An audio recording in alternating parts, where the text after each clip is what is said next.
Der ist genau vom Eimer. Und während meine Kollegin uns füttern, möchte ich ein bisschen was zu den Pinguinen erzählen. Und zwar ist es so, oder wir hören es öfter so, dass die meisten Leute Pinguine immer so mit Kälte verbinden. Die denken, alle Pinguine leben in der Antarktis. Und das stimmt aber nicht ganz. Denn von den 18 Pinguinarten, die es gibt, kommen zwar alle auf der Südhalbkugel vor, aber nicht alle in der Antarktis. Es gibt also auch Pinguine in Neuseeland und Australien und auch in Südafrika. Oder wie unsere Pinguine hier, die Humboldt-Pinguine, die kommen in Chile und Peru, also in Südamerika vor. Dort herrscht ungefähr so Klima wie bei uns hier. Also die mögen Kälte gar nicht so. Und ja, dann sieht ihr schon jetzt ein paar im Wasser, die sind perfekt angepasst und leben im Wasser. Das sind auch Seevögel. Die kommen also nur brüten und zum Federwechsel an Land. Darum besonders gut angepasst. Wir haben also nur Kopfverengung mit den Federn. Die sind eingekettet, so kann kein Wasser an den Körper gelangen und die Pinguine können nicht durchnehmen. Ja, dann können Pinguine nicht mehr fliegen. Sie können nur noch an einer Stelle fliegen, und zwar im Wasser.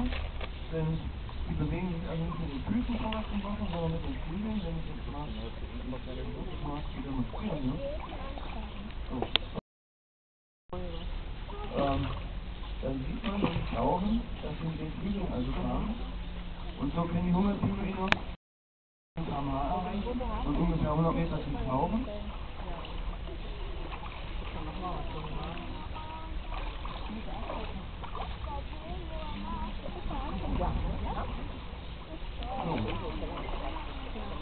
Ja, man sieht ja schon bei uns hier, wir haben ja lauter so eine schöne Holzhütten. Das liegt daran, dass wir in einer Koloniehütte sind. In jeder so einer Hütte wohnt immer ein Pärchen. Und die brüten dort drinnen. Bei den Pinguinen, bei den Humboldt-Pinguinen ist es so, dass sich das Weibchen das Männchen aussucht. Die werden so mit 4 bis 5 Jahren werden die geschlechtsreif. Und dann sind, wie gesagt, sucht sich ein Weibchen ein Männchen aus. Und dann suchen sie sich hier eine Höhle bei uns und brüten dann zusammen.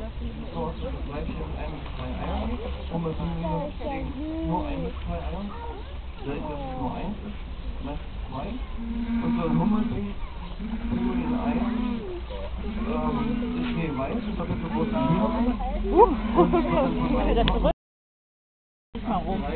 Lass ruhig, du kannst noch weiterlaufen. Ne? Und dann schlüpft ein kleiner Pinguin, der ist mit kleinen grauen Blumen benutzt, die muss man dann gleich noch bewerben. Die sind also sehr unbehaglich.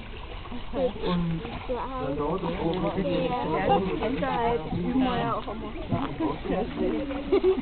das, wir sehen also noch nicht so wie die anderen hier aus. Das ist so das alte Fleisch von den Pinguinen. Schön schwarz-weiß, vor allem charakteristisch dieser schwarze Streifen über die Brust und auch dieser weiße Streifen im Gesicht. Und dann haben wir hier vorne, das jetzt gerade. Da ist noch ein Jungtier von Forster, das ist die Pizza. Die wird dies Jahr mausern und dann sieht sie so aus wie Eisbären.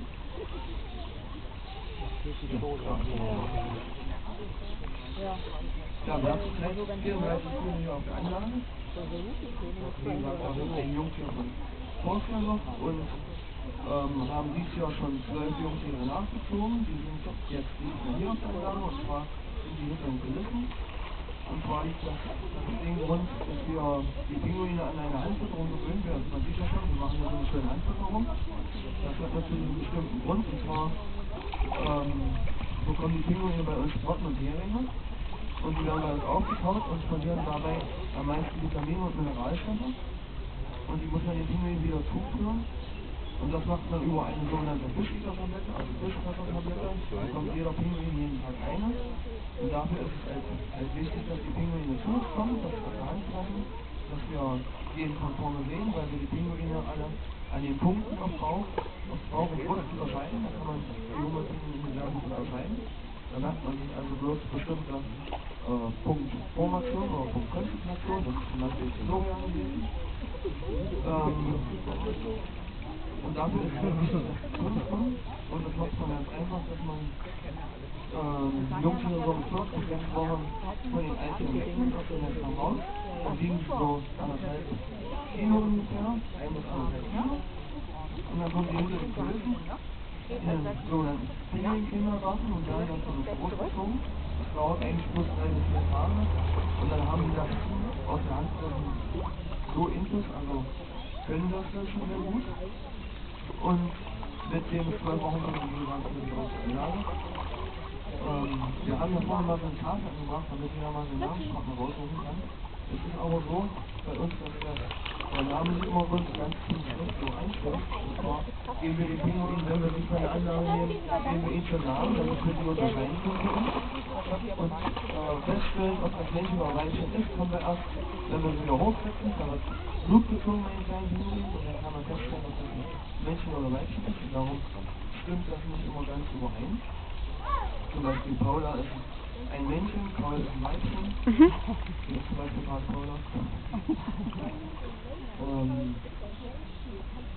Ja, und dann kommen die, wie gesagt, über die Anlage raus.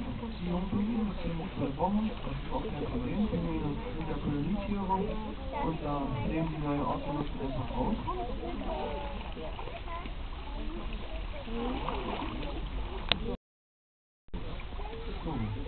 Ja, ich habe ja schon gesagt, wir kommen nur zur Brut und zur Mauser an Land. Die Brut haben wir jetzt schon bei uns. Und Mauser tun wir jetzt gerade oder kommen gerade in die Mauserei. Und zwar machen wir dann eine ganz besondere Mauser, und zwar eine Vollmauser. Das heißt, dass wir die ganze Pferdezeit innerhalb von ungefähr 14 Tagen wechseln. Wir haben jetzt, kann ich zum Beispiel schon mal welche zeigen, so sieht die Vordermauser aus. Die Zeit ist schon relativ. Ja, auch Josef, der ist auch schon relativ verschnitten.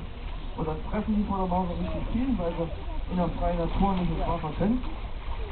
Und dann als nächstes werden sie richtig dick, so wie der hier. Erst beim Kopf, aber schon dabei.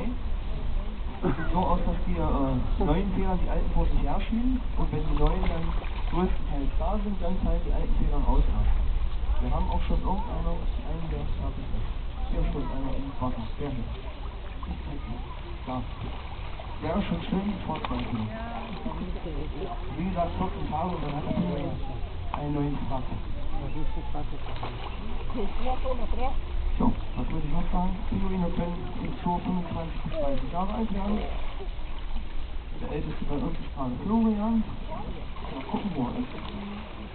Florian, hat sich wieder hin. Der liegt also hier in der Höhle drin. Zeig dich mal. Das ist bei uns geschlüpft, also ist er 30 geworden. Seine Frau ist übrigens Paul.